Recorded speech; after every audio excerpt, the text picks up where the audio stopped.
Certains villages du Pas-de-Calais sont dangereux depuis quelques heures. Si je passe, je suis embarqué dans le courant. L'eau est montée très vite, en une demi-heure à peine, ici à Bessan. Gare à ceux qui ne sont pas partis à temps. Vous voulez un coup de main? Ah, là, il n'y a rien à faire. Au moins 4 cours d'eau sont sortis de leur lit dans le département, provoquant des crues très importantes dans une dizaine de villages. Comme vous le voyez ici, les routes sont recouvertes et inondées. Le centre du village a été évacué. Donc nous craignons les fortes précipitations qui sont annoncées ce soir ainsi que mercredi. Les écoles dans une trentaine de communes seront fermées demain dans le bassin du fleuve Aa. Ici à Isques, le maire a fait évacuer tout un quartier. C'est la deuxième fois en quelques jours, puisque la crue précédente, c'était jeudi.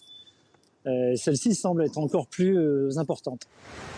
La préfecture rappelle qu'il ne faut surtout pas s'engager sur les routes inondées. Le Pas-de-Calais est placé en vigilance rouge pour les crues jusque demain soir. Le Nord ainsi que 5 départements du Sud-Ouest sont, eux, en vigilance orange, pluie et inondation.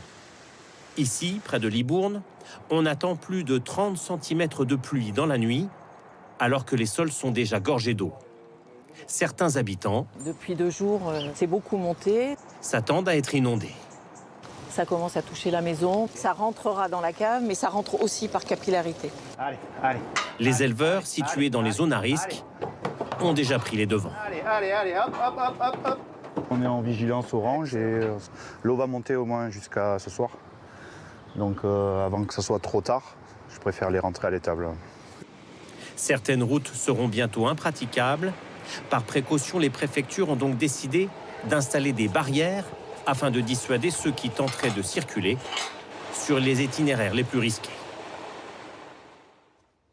Dans l'un de ces départements, la situation est très critique. Le Pas-de-Calais est placé en vigilance rouge crue. Le niveau maximum des cours d'eau est attendu cette nuit. C'est le cas, vous le voyez sur ces images, à Edignolles-les-Boulognes. C'est à 10 km de Boulogne-sur-Mer. Sur place, Manon Debu et Pierre Humez. Le courant est si fort que Frédéric peine à avancer. C'est la deuxième fois en 48 heures que le cours d'eau déborde et inonde la commune d'Edignolles-les-Boulognes. L'eau venait de partout.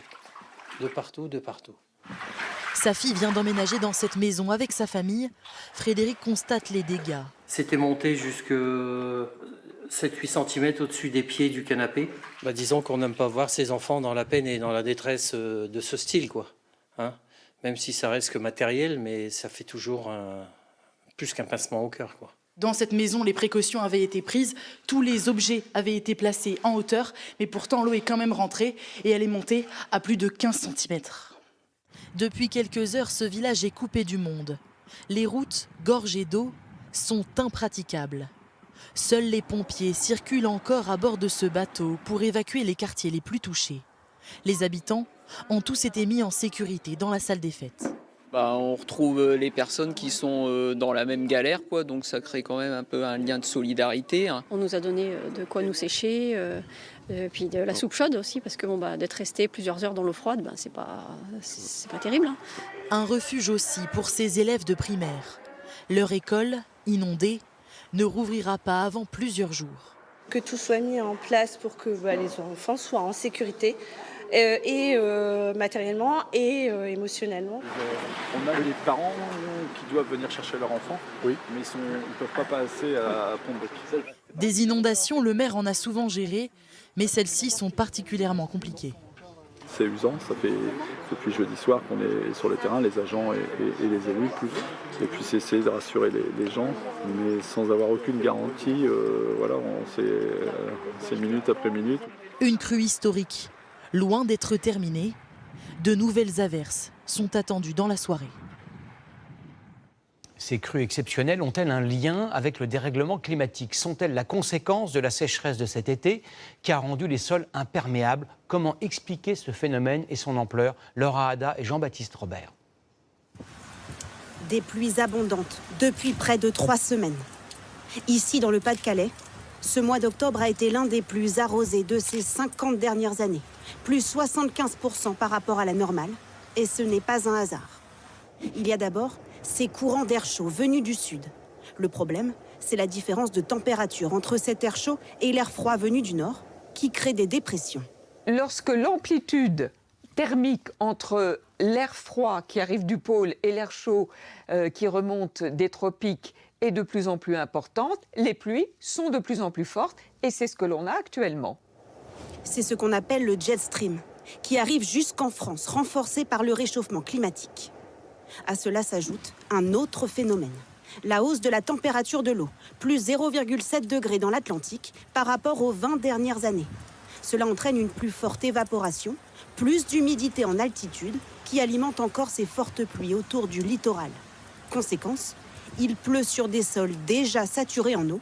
Il y a donc des inondations et des rivières en crue. C'est simplement le cumul de toute cette eau qui, à un moment donné, dans un contexte de tempête, se concentre sur un bassin, là, sur une rivière spécifiquement, et donc va avoir des conséquences extrêmement importantes. Des conséquences qui pourraient s'aggraver. De fortes pluies sont encore annoncées dans les jours qui viennent. 5 jours après le passage de la tempête Ciarán, 90 000 foyers sont encore sans électricité. En Bretagne, le trafic SNCF entre Brest et Morlaix est toujours interrompu et de nombreux habitants en sont réduits à s'éclairer à la bougie. Reportage Julien Crescent et Alice Chaumy. Elle espérait retrouver du courant aujourd'hui. Il n'en est rien. Marité va passer sa 5e soirée éclairée à la bougie. Il y en a marre. Après le gros stress de la tempête, maintenant ça commence à me fatiguer. Pour elle, la situation n'est plus tenable. Privée de frigo, de téléphone et d'eau chaude, elle ne peut même pas se laver chez elle. On va chez notre fille. On est bien obligé de faire comme ça. Ce soir, des dizaines de milliers de foyers bretons restent sans électricité. Toute la journée pourtant, 2400 agents venus de la France entière étaient à pied d'œuvre. Leur tâche est immense. Ici, ils doivent construire un nouveau pylône avant de retendre les lignes. 48 heures de travail au total pour réalimenter en électricité à peine 10 foyers. C'est là où on voit la difficulté de l'avancée. C'est-à-dire qu'au début, nous avons rétabli des lignes de moyenne tension qui concernaient une centaine, voire un millier de clients. Et là, nous sommes sur des chantiers un peu plus diffus. C'est à la fois une course contre la montre et un travail de fourmi. De l'électricité, il en manque aussi pour alimenter les voies ferrées. Pas un seul train n'a quitté la gare de Morlaix aujourd'hui. Si la situation perdure demain, cette retraitée devra se rendre à Saint-Brieuc pour rentrer à Paris. C'est à 1 heure de route. Et vous avez aucun moyen d'y aller? Rien. Le taxi? 200 €. Voilà, ça fait un peu cher. La situation est également compliquée dans les écoles. Endommagées par la tempête, des dizaines d'établissements sont restés fermés aujourd'hui. Tout est parti, ça s'est soulevé, ça a traversé la route. La moitié du toit de cette école s'est envolée. Il faudra, selon le maire, des mois pour tout remettre en état. Ouais, jusqu'en haut là, paf, tout ça, ça va tomber. En attendant, les écoliers sont accueillis dans ce bâtiment municipal. T'as vu, on a changé d'école. Transformé dans l'urgence en salle de classe. Les enfants sont un peu perturbés, leurs parents rassurés. Comment vous auriez fait si... Je serais restée à la maison, pas le choix. Dès la semaine prochaine, ces enfants seront accueillis par les écoles des villages voisins. Les compagnies d'assurance ont déjà évalué la facture des dégâts occasionnés par ces 2 tempêtes successives, entre 500 et 700 millions d'euros.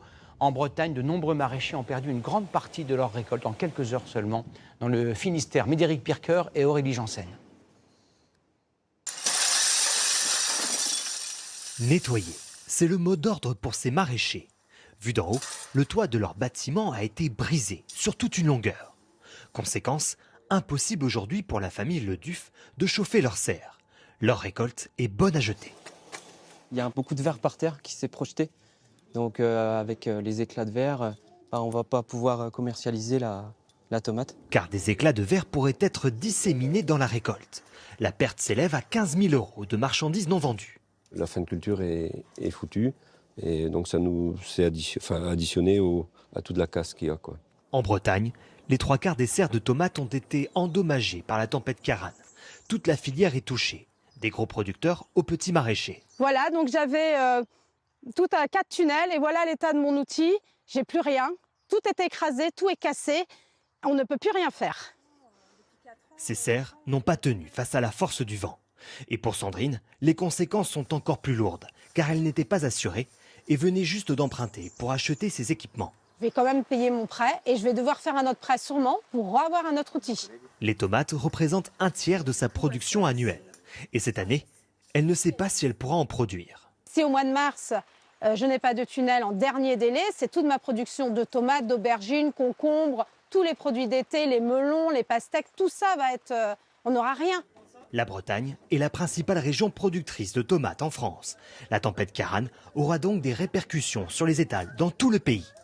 Ce vendeur s'attend même à une flambée des prix au printemps prochain. On est très inquiet. Pour l'année prochaine, on a la moitié des serres qui sont détruites à Plougastel. Espérons que les assurances vont suivre, mais oui, il y aura beaucoup moins de production, donc la demande est là, donc le prix va augmenter et ça craint un peu. Les maraîchers bretons se mobilisent pour réparer au plus vite leur outil de travail et ainsi pouvoir de nouveau planter début décembre. Pour les particuliers qui n'ont plus de toit, chaque heure compte. Et comme souvent en pareilles circonstances, des escrocs en profitent, des démarcheurs abusifs qui proposent leurs services en faisant du porte-à-porte. Dans le Finistère, la gendarmerie appelle les habitants à la plus grande vigilance. Kevin Guignou et Kylian Moreau. Moins d'une semaine après la tempête. Bonjour madame, contrôle gendarmerie, est-ce que vous pouvez couper le moteur, me présenter les papiers du véhicule?